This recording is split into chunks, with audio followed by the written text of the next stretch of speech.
watching the station covering all of the DMV. This is DC News Now. Well, good afternoon, and thank you for joining us for the news at noon. I'm Mark Hall. The sun is shining, and meteorologist Brittany Ward is in today for meteorologist Damon Madsen. And Brittany, the weekend has already begun for so many folks.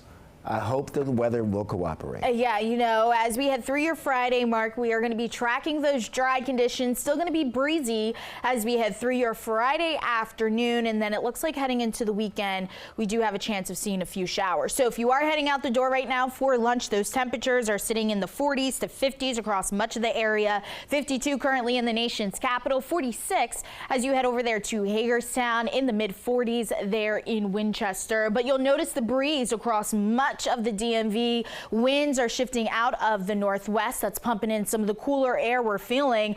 We're seeing winds sustain at about 24 miles per hour here in DC, 21 as you head over there to Martinsburg, West Virginia. But those feel-like temperatures make it feel a lot cooler than what the outside temperature is saying. So right now it feels like 40 degrees in the nation's capital. It feels like 39 degrees as you head over there to Hagerstown. It feels like 37 degrees right now in Cumberland. So if you are heading out the door right now, just make sure you have the jacket on hand. Satellite and radar showing you clear skies. That's what we're going to be dealing with as we head through the rest of your Friday afternoon. Look back off to the west, though. A disturbance slowly making its way into the Ohio Valley. Those clouds will filter their way into the DMV as we head through your evening. It will be dry, but we are going to be tracking a few showers as we head into the weekend. So keep it here. We'll have a full breakdown of this forecast, Mark, and what to expect coming up in just a bit.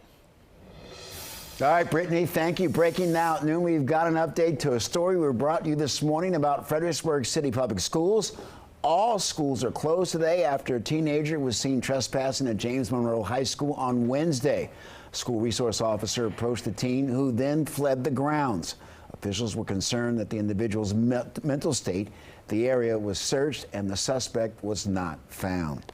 In other news, President Donald Trump signing an executive order to dismantle the Department of Education, moving authority from the federal government to states. The president calling it an historic action that was 45 years in the making. Our Tosin Fakile is in studio with the details.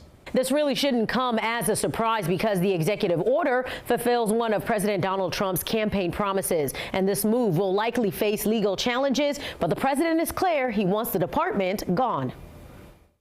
My administration will take all lawful steps to shut down the department. We're going to shut it down and shut it down as quickly as possible. It's doing us no good. The Department of Education is an agency the Republicans have talked about getting rid of for a long time. White House press secretary says poor test scores and cost of operating the DOE are to blame. But the Department of Education does not mandate curriculums. That's always been the state's responsibility. What the U.S. Department of Education does includes managing student loan debt and overseeing the Pell Grant, enforcing civil rights, managing the system of college accreditation, and grants for Title I programs for low-income schools and People with Disabilities Education Act. Speech therapy and all that, that's going to cost the parents money, which a lot of the kids in my district, the parents can't pay for this stuff. If you look at the Pell Grants, it's supposed to be a very good program, Title I funding and resources for children with special disabilities and special needs. They're going to be preserved in full and redistributed to various other agencies and departments. Trump's executive order also says allocating any federal Department of Education funds must comply with federal law, including requiring programs receiving federal assistance to end DEI. The president already gutted about 50% of this department. As for what's next, completely eliminating the department will likely need congressional approval. In the studio, I'm Tosin Fakile. Back to you.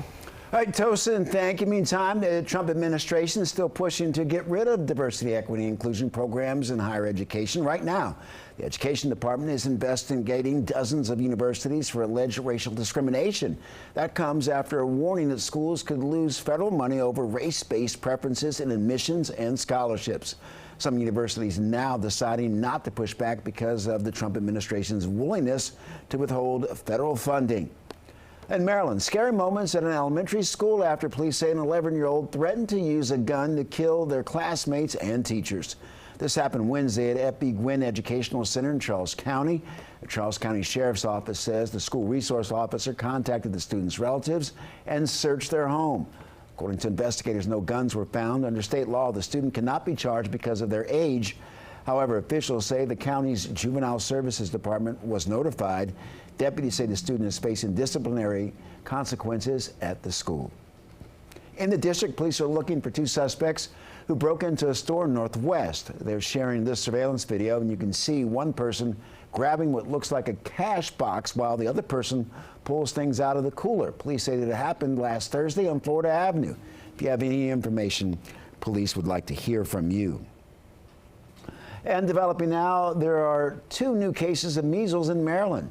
Now, D.C. health officials are monitoring potential exposures in D.C. Now, the 2 new patients in Maryland traveled out of the country, and health officials say that they flew into Dulles Airport. They were in the arrival area and baggage claim on March 5th. And they also say that the 2 were at DCA and used a terminal shuttle bus on March 14th. That day, they rode on the Metro Yellow Line train from DCA to L'Enfant Plaza. They got onto the Silver Line heading towards downtown Largo. And Virginia health officials are also monitoring for any potential exposures. Right now, the CDC says that there are roughly 300 patients with the measles in the country. And if you are unvaccinated and believe that you've been exposed, you're asked to call your health care provider. Well, we're continuing to monitor this public health concern, and we have all of the information on our website at dcnewsnow.com. Well, over 1,000 flights have been disrupted at Europe's busiest airport. Heathrow Airport will be closed all day today after a fire at a nearby electrical substation knocked out its power. The fire left hundreds of thousands of passengers stranded. According to officials, the impact can last several days as passengers try to reschedule their travel. Officials at airports here in the DMV warning you to check your flight if you're headed to London. Well, continuing our coverage of a Georgetown researcher who is being detained by immigration officials, a judge ruled to stop the deportation of the researcher. DC News Now's Max Marcilla has the story. The entire situation was incredibly alarming. The Virginia ACLU is sharing its concern as one of their clients, a Georgetown University researcher, remains in an immigration detention facility.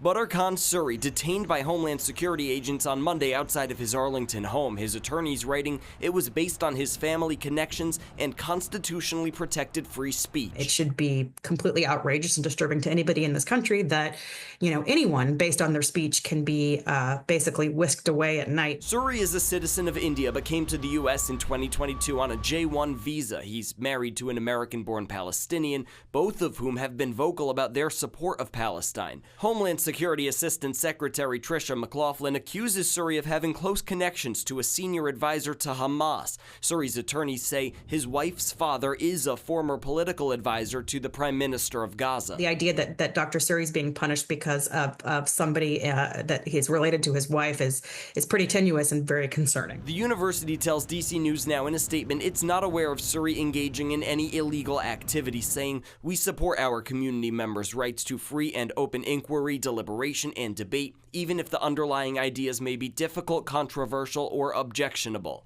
In a court filing from Thursday, Suri's wife writes, "I feel completely unsafe and can't stop looking at the door, terrified that someone else will come and take me and the children away as well." And Suri's attorneys are still trying to bring him back to Virginia so he can be close to his wife and their children. An update on a missing college student from Northern Virginia. The man believed to be the last person to see Sadiq Shakarnaki in the Dominican Republic has been allowed to fly home to Iowa. A judge says that there's no longer need to keep Joshua Ribby, who is the only person of interest, and he has fully cooperated in the investigation. Investigators also say that Koenige's family now believe that she drowned. University of Pittsburgh student disappeared 2 weeks ago while on spring break with friends. And in Maryland, a budget proposal hoping to bridge the state's $3.3 billion deficit. The plan includes a new 3% tax on IT services and a new income tax bracket for the state's wealthiest people. Governor Wes Moore is proposing anyone making more than $750,000 will be taxed $1,800 more. The budget also has more than $2 billion in cuts. The governor describes the cuts as the most significant in 16 years. Lawmakers still have to pass a balanced budget before the end of the legislative session. That's April 7th. Cherry Blossom Festival is in full swing, and it's kicking off as we inch one step closer to peak bloom. National Park Service announcing cherry blossoms are about 70% there. And right now, we are in stage 4. That is when the buds are pink and starting to open a bit. Peak bloom expected March 28th. Meantime, opening ceremony for the festival is scheduled to start tomorrow afternoon at 5. It's taking place at Warner Theater near 13th Street and Penn Quarter. Well, the famed cherry blossoms are moving underground. Metro debuting its wrapped trains, honoring the pretty pink petals, and you can track the train live on WMATA's website. Coming up on DC News Now at noon, University of Maryland students are celebrating their basketball teams in the NCAA tournament.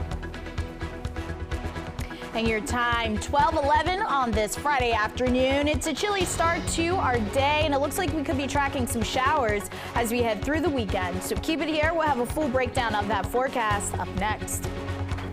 Thank you, Brittany. And then we're honoring women veterans in Virginia. How Governor Youngkin expressing his deep appreciation for those who have served. You're watching DC News Now at noon. Please stick around. We'll be right back after the break.